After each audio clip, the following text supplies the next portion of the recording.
aimeriez-vous augmenter votre énergie? Aujourd'hui, j'aimerais vous donner 6 trucs pour augmenter votre énergie. Mais avant, j'aimerais me présenter. Je m'appelle Anne-Marie Lequin, naturopathe holistique et j'accompagne les femmes depuis 14 ans à trouver les causes de leur déséquilibre et tout ça grâce à la kinésiologie intégrée. Aujourd'hui, je voudrais vous parler de certaines habitudes peut-être que vous pourriez avoir qui peuvent causer à court ou à long terme des baisses d'énergie dans vos journées.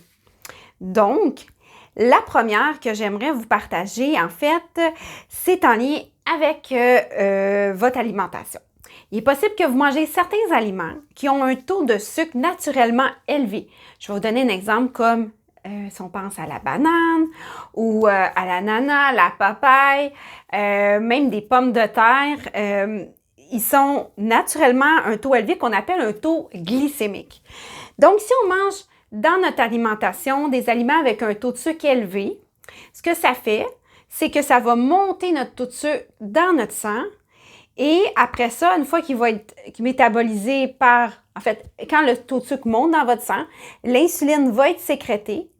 Et ce que ça va faire en sorte, c'est que l'insuline, elle arrive et elle arrive dans la cellule, elle rentre dans la cellule et ouvre la porte pour le sucre et le sucre rentre dans la cellule. Mais ce qu'il faut savoir, c'est que quand on va manger des aliments avec un taux de sucre élevé, le taux de sucre monte rapidement et puisque leur façon que le corps va les digérer, ça va être rapide. Donc, il va monter vite et il va redescendre. Fait que ça va créer un peu comme des montagnes russes dans votre sang. Moi, l'image que je veux donner, c'est un peu comme votre sucre, c'est votre carburant. C'est un peu comme le gaz de votre voiture. Donc, si les aliments que vous consommez ont un taux de sucre élevé à l'intérieur, mais à ça, on rajoute aussi, on mange des aliments avec du sucre blanc, des pâtisseries, des aliments aussi qui ont été raffinés. Quand je pense à ça, on pense à pain blanc, du riz, des pâtes, tous les aliments où on a enlevé la fibre, comme dans les grains par exemple. Ce que ça fait, c'est que quand on va le consommer, le sucre va monter rapidement dans votre sang puisque la fibre n'est plus là pour faire tamponner votre taux de sucre. Donc, à ce moment-là, ça va donner une énergie rapide, mais une descente rapide aussi. Donc, quand on est dans cette catégorie-là, souvent, ça va vous donner une énergie qui va être plus en montagne russe. Et ce qui arrive, c'est qu'à force de vivre ça, ça épuise aussi le corps. Et de manger des aliments avec un taux glycémique bas, ça peut être aidant. Fait que premier truc. Deuxième truc, mais qui est un peu en lien avec votre premier truc, c'est d'aller consommer des aliments qui sont quand même protéinés. Ce qui veut dire manger, si on pense à un déjeuner, par exemple, plutôt que de manger un déjeuner pain, confiture, bagel, on va aller manger, exemple, un œuf avec des fruits, des noix, peut-être, oui, une tranche de pain, mais à grains entiers, pas simplement du pain blanc, pas d'aliments qui contiennent des protéines à l'intérieur pour éviter, comme je vous expliquais, la chute drastique du sucre dans votre sang. De cette façon-là, vous allez avoir une énergie plus stable au cours de la journée. L'autre point, c'est voir aussi votre niveau de stress. Parenthèse, si vous désirez, j'ai déjà un questionnaire que je peux vous envoyer. Si vous avez envie, vous avez juste à les écrire dans le commentaire de la vidéo. Ça va me faire plaisir de vous le mettre en lien. C'est un questionnaire, c'est de voir votre niveau de stress. Car si votre niveau de stress est élevé, ce que ça crée, à court terme, oui, vous avez de l'énergie, mais c'est une énergie qui va être une énergie d'anxiété un peu ou une énergie de nervosité. Mais à force de vivre ce stress-là quotidiennement, mensuellement, puis à tous les mois, les années, peu importe, depuis longtemps, votre corps va finir par être épuisé. À ce moment-là, votre énergie va être plus basse. Je vous explique. Normalement, quand on se réveille le matin, votre taux de cortisol va être plus élevé. Ça, c'est quand tout va bien. Et là, au cours de la journée, ça va descendre doucement. Parce qu'on veut que vers la soirée, qu'on puisse aller dormir. Par contre, lorsqu'on vit du stress, au fil des temps, c'est comme si le cortisol, il baisse le matin parce que la réserve s'épuise. Alors, on se réveille le matin, pas d'énergie, on va déjeuner, puis là, on a de la misère à avancer, puis à partir de notre journée, puis à un moment donné, il y a un petit peu d'énergie qui va arriver vers 10 heures à peu près. Mais souvent, cette énergie-là est là à cause que le corps va créer de l'adrénaline mélangée avec le cortisol, ou si on consomme des stimulants comme du café, par exemple, ça va faire, oui, on va avoir une énergie, mais c'est une énergie qui va être, en fait, encore là, pas synthétique, là, mais dans le fond, supportée par des aliments qui vont être stimulants. Et non, ça va pas être naturel dans le corps.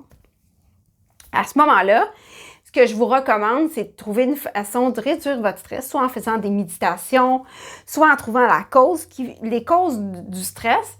Et justement, dans le guide que j'ai fait avec le questionnaire que je vous parle sur le stress, je vous donne différentes plantes qui est possible de prendre, qui vont venir baisser le niveau de stress ou, si on pourrait dire, réduire votre niveau de stress et qui va aussi vous aider à être plus focus dans votre tête pour être capable peut-être de prendre d'autres décisions qui vont vous amener après ça à renforcer à l'intérieur de vous pour être plus fort quand vous vivez des stress. Parce que sachez que le stress, c'est une question de perception. Comment on va percevoir une situation? Deux personnes peuvent vivre deux situations identiques. Une personne va être super zen, puis l'autre va être super stressée. Donc, c'est pas la situation qui est stressante, c'est nous, comment ils la percevons. Donc, si vous trouvez des moyens pour réduire votre niveau de stress, mais ça va être aussi en lien avec votre perception de la situation.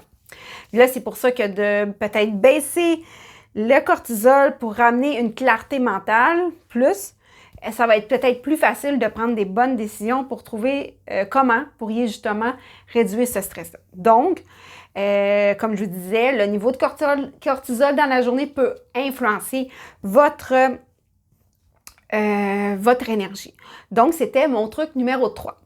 Le numéro 4 peut être l'exercice. Donc, de faire de l'exercice à travers votre journée va donner de l'énergie. Parce que quand on fait de l'exercice, ce qu'on va faire, c'est que notre corps va créer des cellules nouvelles et qui vont faire plus d'énergie parce que là, on en demande. Mais je mets une petite bémol à ce point parce qu'il y a des gens qui vont se lancer à faire beaucoup d'exercices, mais quand on pense à énergie, moi j'imagine ça, en médecine chinoise, il image notre énergie vitale un peu comme des lampes, ou on pourrait dire des batteries. Fait que donc, si on imagine que notre première batterie, c'est notre batterie quotidienne, puis on a une petite batterie de secours dans notre corps.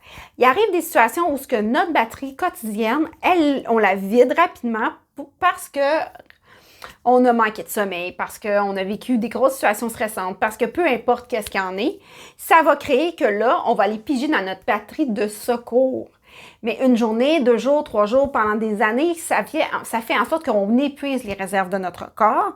Et là où je veux en venir, c'est la bémol avec l'exercice, c'est que si vous faites un exercice, puis que juste de le faire vous épuise, peut-être que finalement vous êtes dans ce scénario d'épuisement-là, que l'exercice serait peut-être pas la meilleure solution présentement. Je m'explique.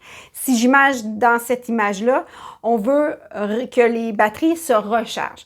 Fait que si, exemple, vous avez besoin d'un certain nombre d'énergie dans votre journée pour faire votre vie quotidienne, et à ça, on rajoute en plus qu'on rajoute à faire une autre dépense énergétique en faisant un sport, mais c'est un peu comme un compte en banque. Si on veut payer nos dettes, on doit dépenser moins pour arriver à être capable d'être moins endetté.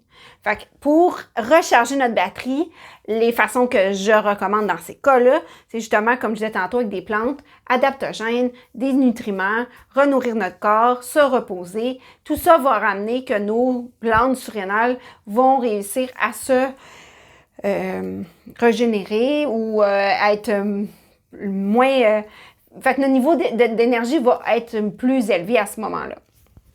Donc, comme je dis, l'exercice, c'est une bonne façon, mais dans mes recommandations, je vous dirais un bon exercice, une trentaine de minutes. Au-delà de ça, on s'entend, le niveau d'intensité peut varier, là, mais une intensité intense, là, tu sais, 30, 45 minutes. Là. Au-delà de ça, c'est que là, on va créer encore là un niveau de stress dans notre corps, puis il faut aller supporter notre corps si on fait plus que 30 à 40 minutes d'exercice avec des plantes encore adaptogènes, des suppléments pour éviter que notre corps s'épuise. Le dernier point, en fait, c'est votre sommeil. Parce que c'est sûr que si vous dormez pas bien, vous avez pas une bonne qualité de sommeil, c'est évident que vous risquez de manquer d'énergie dans le jour. Donc, c'est sûr que souvent, il y a des personnes qui vont dormir pas suffisamment parce qu'ils manquent de temps, puis ils vont utiliser leur soirée pour qu'elle soit plus productive, puis ils vont couper leur sommeil. Donc, c'est peut-être de réorganiser votre agenda pour être capable de dormir au moins 8 heures de sommeil pour être capable de régénérer votre corps dans la nuit. Donc, la qualité du sommeil, mais des fois, ça peut être quand je dis la qualité, c'est que là, vous avez de la misère peut-être à vous endormir, votre sommeil n'est pas de bonne qualité. Là, ça, c'est un autre point. Je peux vous en parler un petit peu ici, mais c'est un autre lien aussi que je peux, si vous le désirez, vous avez juste à écrire sommeil dans les commentaires. Ça va me faire plaisir de vous envoyer le lien vers une autre vidéo que j'ai créée aussi sur 7 trucs pour mieux dormir. Donc, simplement de penser peut-être à avoir une routine de sommeil, de ne pas manger trop avant de se coucher, de réduire les écrans.